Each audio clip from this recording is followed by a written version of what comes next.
मनाचा वेध घेणारे news channel star city one. राज्यातील आणि देशातील राजकीय घडामोडी पाहण्यासाठी आणि इतरही बातम्या पाहण्यासाठी सबस्क्राइब करा स्टार सिटी वन।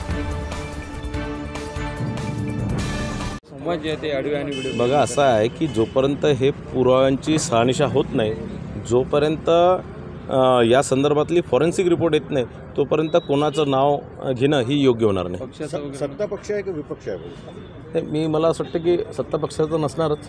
ओके, संवाद वगैरे काय झालेला आहे नेमकं? नाही, त्यात धमके देण्याचं काम त्यांनी केलेलं आहे की तुमचे लक्षवेधी लागल्यावर तुम्हाला कसं तुम्ही अडचणीत येणार, तुम्हाला कसं तुम्ही हे केलं, पैशाची त्यात मागणी केलेली आहे।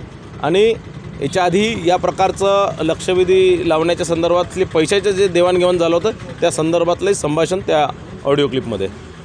जनतेचं प्रश्न मांडण्याचं व्यासपीठ असं जे आहे ते विधान परिषद किंवा विधानसभेला पाळत अशा पद्धतीने पैशाची मागणी कितपत योग्य आहे तुमचं काय? नाही, हे तर एकदम चुकीचं आहे। आम्हाला जनतेमधनं जे विधानसभेच्या आमदारांना निवडून देतो की आम्ही विधान परिषदमध्ये जे आम्हाला जनतेच्या आशीर्वादाने आम्ही येतो, हे आम्हाला जनतेची सेवा करण्याकरता आम्ही इथे आलेलो आहे, महाराष्ट्राची सेवा करण्याकरता आलेलो आहे, गोरगरिबांची शेतकऱ्यांची सेवा करण्याकरता आलेलो आहे। आणि कुठेतरी हे जे सगळे आयुध आहे जे अधिकार आम्हाला मिळाला आहे त्याचा कुठेतरी गैरवापर करून लोकांना ब्लॅकमेलिंग करण्याचं काम प्रकार सुरू आहे।